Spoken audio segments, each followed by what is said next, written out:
Alrighty, so this is Reese Wallace with Nicole Fulton, talking about everything scouting and all that good stuff. So I guess, Nicole, how would you introduce yourself to someone who doesn't know you? Oh, wow. So my name's Nicole Fulton. I am mom to a 15-year-old boy, and we have been members of scouting or in the scouting community since he was 5 years old and joined a pack as a Cub Scout. And the Boy Scout program, once I learned a lot more about the program, I realized that it was in line with who I am as a person and what I believe in for a future generation that has been emboldened and secured through my military history. I'm an Air Force retired veteran, and I really am a giver and someone who is interested in sharing information and resources and guidance to the next generation. Excellent. Well, thank you for your service. I knew you had a military background, but I forgot which branch, so I didn't want to say the wrong branch. But thank you for your service. My aunt was also in the Air Force. Yeah, I love it. I still talk about all of my great times there. Alrighty, so this is Reese Wallace with Nicole Fulton, talking about everything scouting and all that good stuff. So I guess, Nicole, how would you introduce yourself to someone who doesn't know you? Oh, wow. So my name's Nicole Fulton. I am mom to a 15-year-old boy, and we have been members of scouting or in the scouting community since he was 5 years old and joined a pack as a Cub Scout.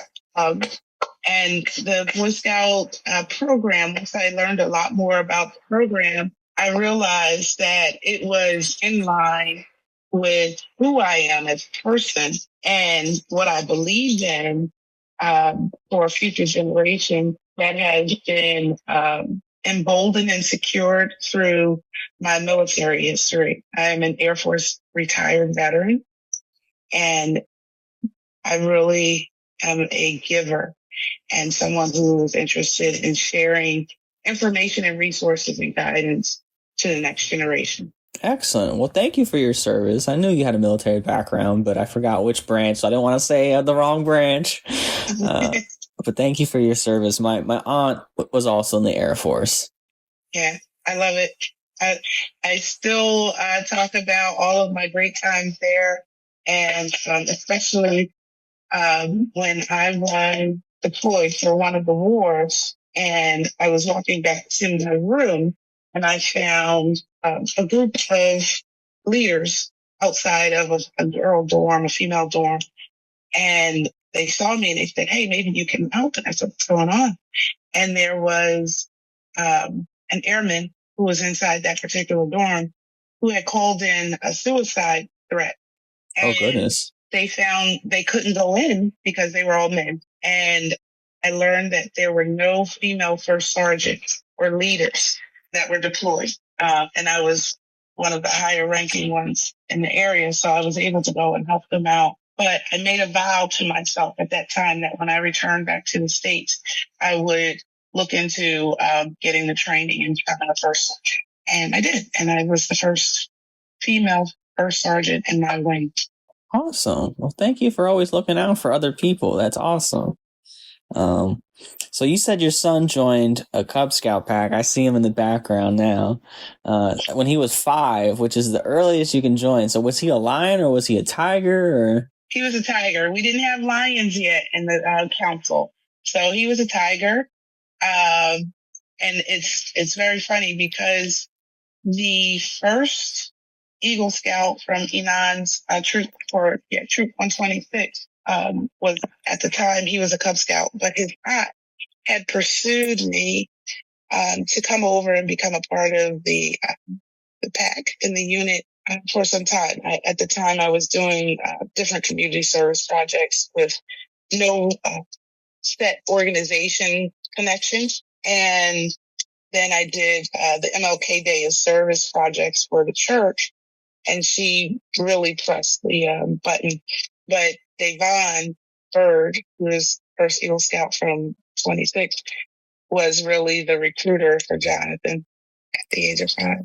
Love it. Love it. So he had someone to look up to and see like a product of the program or somebody in the program and say like, oh, I want to be like that. Yeah. I Yeah. love that. Love that. Yeah. As a matter of fact, he just did, over the summer, he did a podcast for iHeartRadio with Devon. Oh, awesome. That went out on the air. So. Oh, you'll have to send me the link so I can listen and support. I love that. Yeah. Very good. So you kind of got started as a Cub Scout mom. And then where did your scouting journey take you from there? Like I know what you do now, but the listeners, I want to, track how you got to where you are now. God.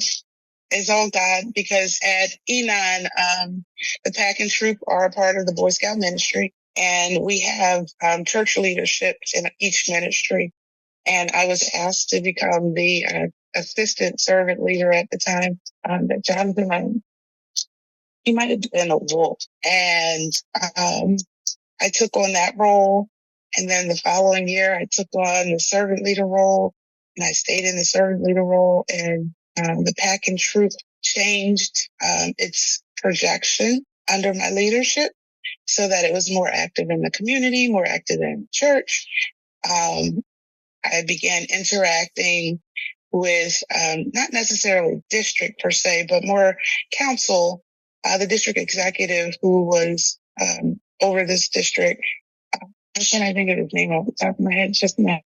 Begins with a D. Come on, help me out.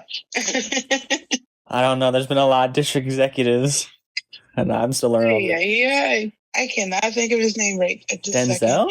second. Denzel. So Denzel and also Locks, and that's when I met them. Denzel convinced me or told me more about the pop and what that fundraiser looked like. And I sort of forced the unit to participate on a trial basis. And ever since then, they've just continued doing popcorn. But because of that, I also met Lance and really formed a connection with Lance, both professionally, volunteer professionally, as well as personally. And I looked at him as my big brother, and it wasn't until his demise that I found out that he was younger than me. But he is a very, very mature and wise guide.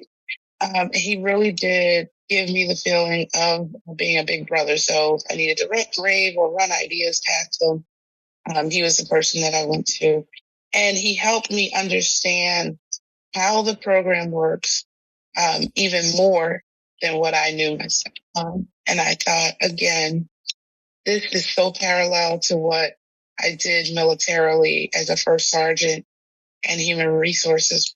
And I would think it's a crime for at least 95% of the youth not to have this experience. Mm-hmm. So I'm really dialed into promoting the program, and not only promoting it, but promoting it to people who are not members, but also helping those who are already in the program better understand what it is, the benefits of it, both tangible and intangible, by making different opportunities available in the district. Excellent. So you met Uncle Lance, as I call him. Everybody loves Uncle Lance.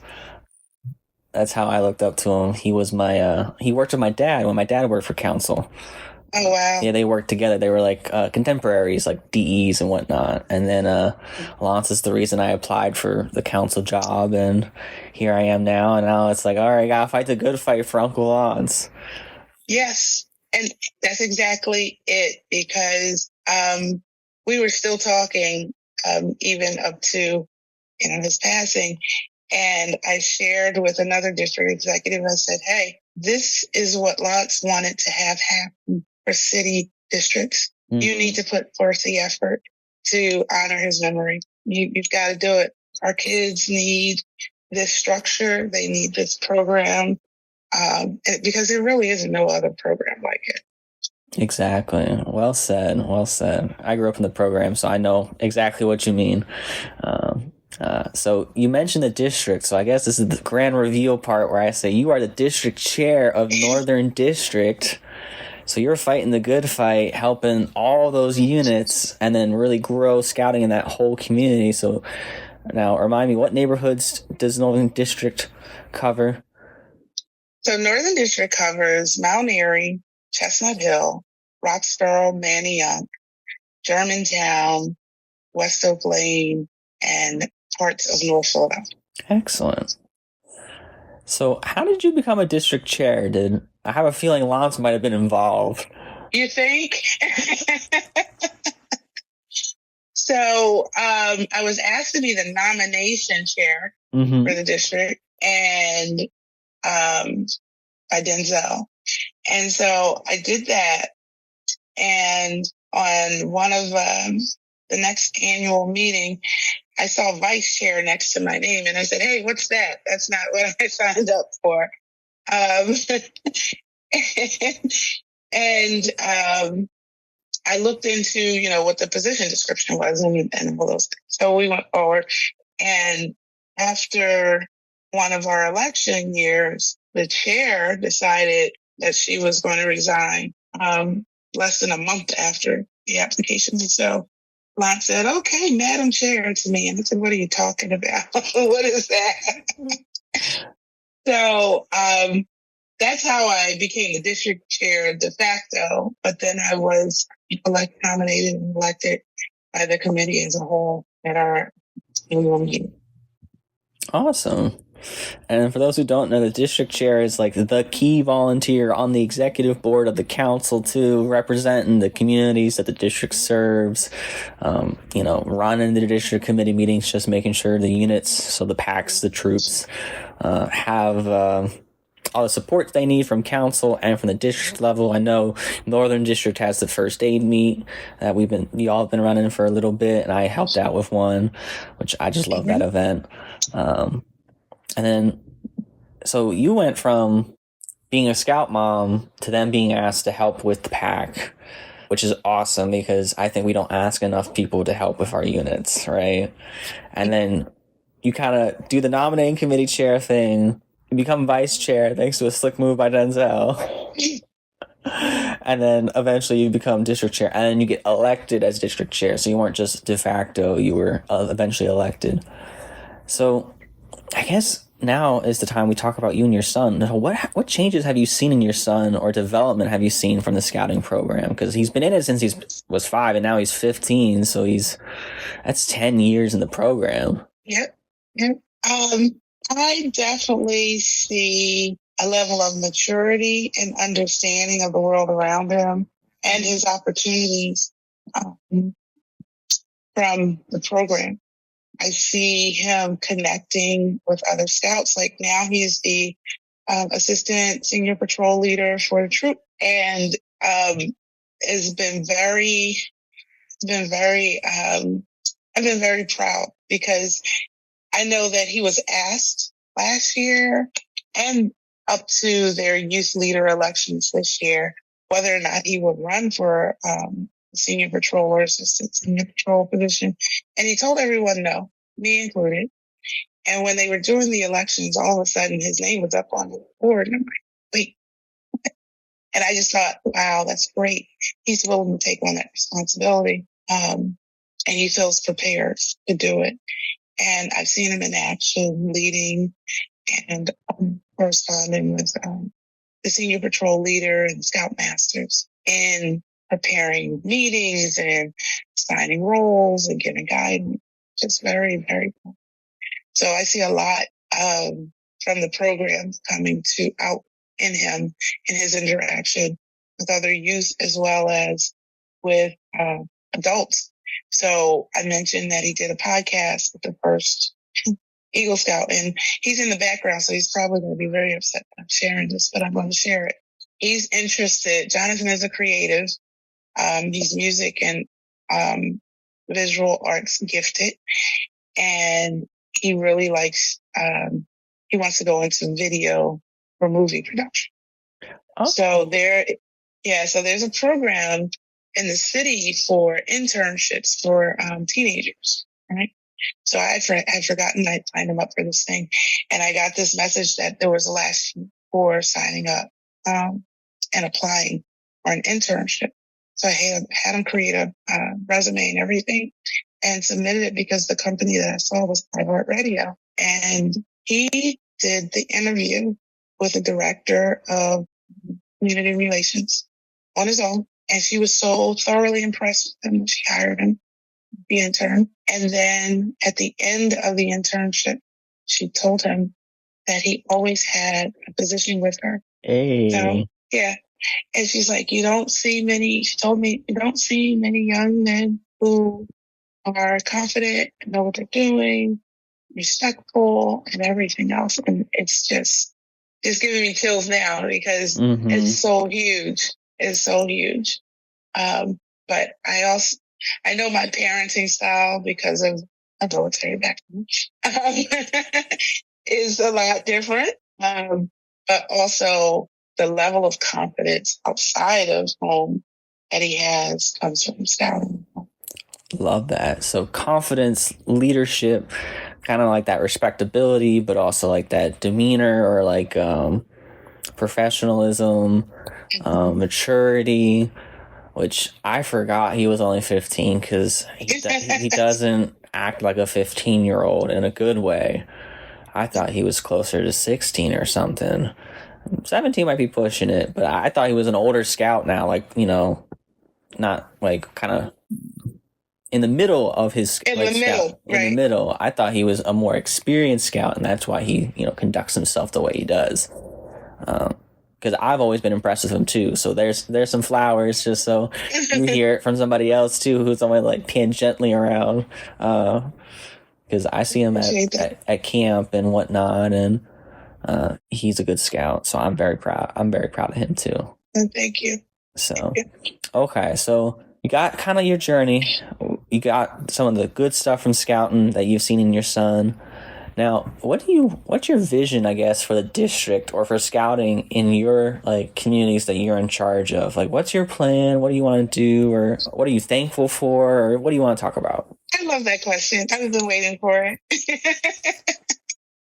Because once I embraced the fact that I was elected as the district chair, the very first thing I told the committee was that I was going around to every unit in order to meet the units and know what they were doing, what their focuses were on, and what areas needed to be addressed from the district level. And I did that the first year. And along the way, because of that, I believe people were more, have bought in more to doing district activities.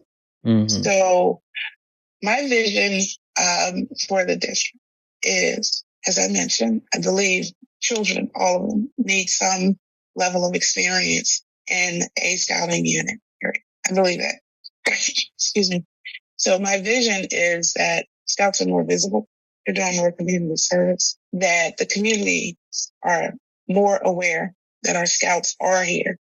The scouting still exists, and that the young people are dialed in and doing things through the scouting program. To that end, I've connected some other community organizations that either I'm involved in or I'm aware of to do community service projects. So we've had scouts helping with shredding events for local politicians or elected officials, I should say, not politicians. I have connected. I think I'll save that one for last because that's one you're going to be in.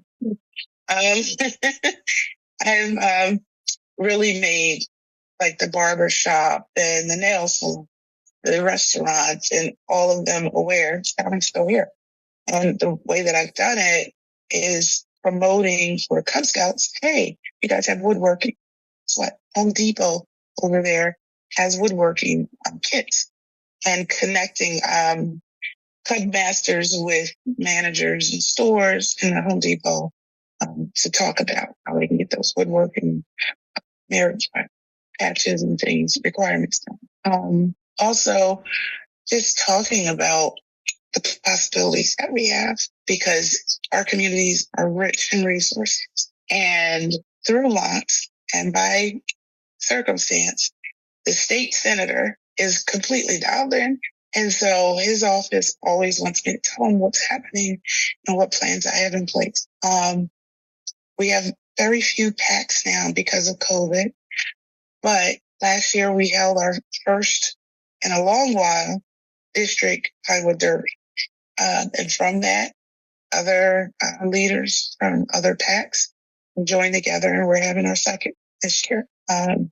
That's also planned to be in a community that has no troop or PAC. Oh. And that has interest. So, and it will be open to the community. So to show them.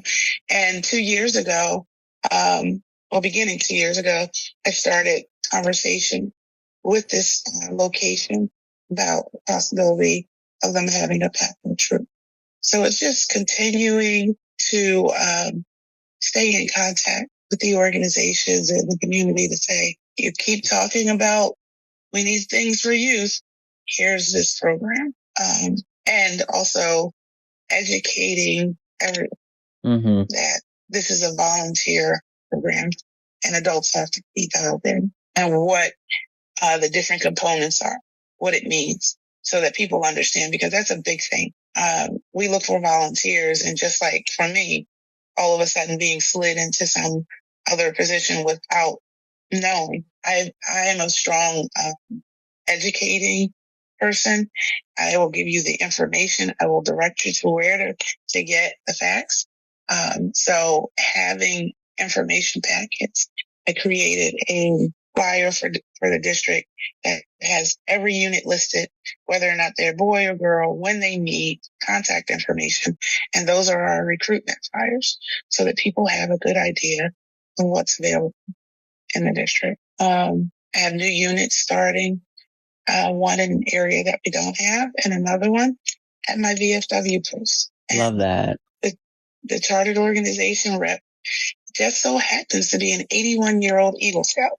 So he's amazing. He's all in. He's completely invested in the troop and having young people benefit from the program. This last thing, I think, will give us even more greater vision of visibility in the district. And it's an idea that came to me when I promoted the Wreaths Across America, which is an annual event, happens at every national cemetery to honor military who are interred in those cemeteries that name wreaths. And the first year that I introduced it to the district, some units came out and they said, we never knew this was here. And it's at a cemetery that's smack in the middle of our district. And they weren't the only people who ever said that.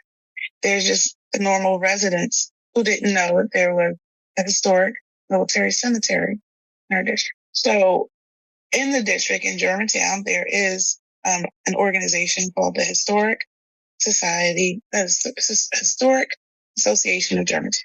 And they are responsible for 19 historic sites within the district that are on the national register. Oh, okay. See, a lot of people didn't know that was here. One of those sites happens to be one of the few remaining known locations of the Underground Railroad. I love that we're preserving that. So I also took wood badge. And one of my tickets is to have a hike through historic Germantown. And so there is, for the hike-a-thon, a district hike that will hit 5 of those historic sites and end with a merit badge for paper and pulp at the first paper mill in the United States. That's awesome. And so many people don't know that that's what we have. And I thought this is like a no-brainer. This is a way for the scouts to see what's outside of their unit, because the siloing is a big thing. But to see what's in the community, what's in the district, and take advantage of the resources, and hopefully plan to do more community service with some of those organizations. Excellent. You got some big plans. I love it. You got a senator helping you out or supporting you and asking what you're up to. That must be really awesome just to have that support. I love that you're making the Pinewood Derby a community event and a recruitment event, basically, just to get people involved and show them, like, hey, this is what we're doing. Mm-hmm. I love that historic hike part, seeing the different locations. And I love that you had the scouts helping with the wreaths across America, helping with the military cemeteries, because I know that's a big thing in my districts. In like the middle of the council, we have one guy in Minquist. All he does is every year organize going to military cemeteries or just normal cemeteries and placing flags at all the veteran graves, replacing the flags and making sure they get the respect they deserve. So awesome. Yeah. So the cemetery that's here in the district also has some Buffalo soldiers, and it has a large section for colored troops. So it's very old. Like there's no new interments that could take place because it's full, but it's very old, and it was made up of some of the different locations. Like the bodies were moved from different locations in order to make that particular. Gotcha. Yeah. I'm really excited for this hike and the paper and pulp merit badge. That sounds like a fun day. Yep. And I love that you're starting new units and reaching out to different community groups and doing all that good stuff. I remember you asked me to try and track down like a historic list of units. I think I still owe you that, or like You know what's funny? So we have this paper called the Chestnut Hill Local. It's also the Mount Airy Local, Germantown, or whatever. And there's an article, you may have heard this. There was an article in it recently, and it said, Eagle Scout and leader celebrates 50 years as an Eagle Scout. Mm-hmm. And I'm like, who's this guy? Nobody knew who this person was. And I was getting questions from people like, who is that? I don't know, but I'm going to find out. Well, my 81-year-old from the VFW calls me up the next day. And he goes, yeah, did you see that article? And I said, yeah, I did. And he goes, well, I talked to him today. And I said, how did you talk to him? He knows everybody in Chestnut Hill and Germantown. And he reached out to the newspaper and got the contact information. And what's happening is, and I did eventually speak with him. He's from a unit that was at the Church of the Brethren. And it was under Philadelphia Council, of course, because it was 50 years ago. But he was giving me information about different units that are now defunct. So I am finding some information. I got not as much. Yeah, there's just not that much, historical records or anything.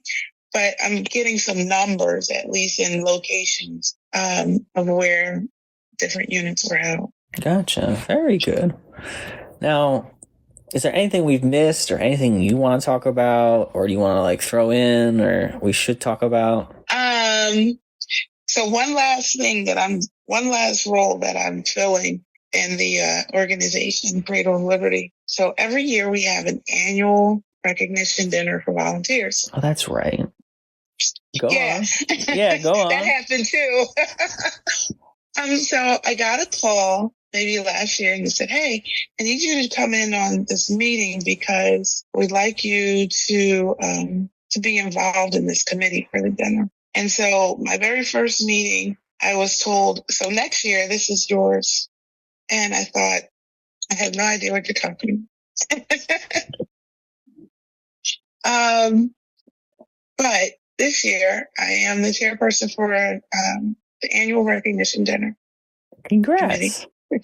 Thanks. And it hasn't seemed like a heavy lift because this pretty much happens perpetually. It's happened in the past. The committee, we meet together. We all have our assignments. Everything will out. So, of course, me being who I am, our very first meeting, I said, hey, let's think of a theme for this year. Mm-hmm. I let's do everything around a theme. Let's have a purpose. And it's funny because I meant to look back, and I believe that I asked if we could do it around excellence. Oh, okay. And so we are, we're working on what that looks like. And it won't be much. It will mainly be parts of speech, part of the program, booklet, and that sort of thing. No big, banners or anything like that, but just to have that focus, something to focus. Mm-hmm. I thought was important. So that's the additional thing that I'm doing. Excellent. Well, thank you for the conversation, and I'm going to stop the recording here, and then we can kind of debrief and all that good stuff.